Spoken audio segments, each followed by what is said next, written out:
What's the most elaborate, long-game revenge you ever got on someone? In my second year of university, I was part of a very serious pub trivia team.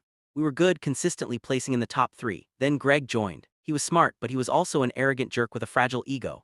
We lost a major tournament by one question, a niche question about ancient naval history. It was my subject, and I'd hesitated on the answer. Greg blamed the entire loss on me, publicly ridiculed me in front of the team, and convinced them to kick me out. I was humiliated. That night, I decided I wasn't just going to beat him, I was going to dismantle his reputation as a trivia god from the inside out.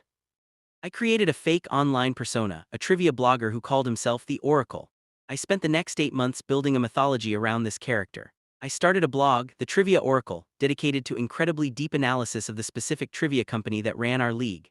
I wrote articles on their question patterns, their preferred sources, and even created complex statistical models to predict future topics. The blog gained a small cult following among the local trivia nerds, including, as I'd hoped, Greg. He became obsessed, citing the Oracle in every game as his unbeatable source. For the annual city championship, I executed the final phase of my plan. I wrote a massive, definitive-sounding blog post predicting the final round's topic, the economic policies of the Ming Dynasty. I filled the post with incredibly detailed, footnoted, and plausible-sounding information that was about 80% completely false.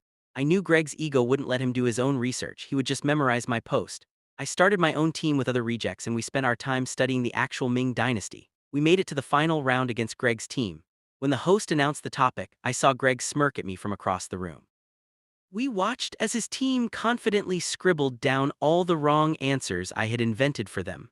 The slow-motion look of dawning horror on Greg's face as our correct answers were read out one by one was more satisfying than winning any trophy.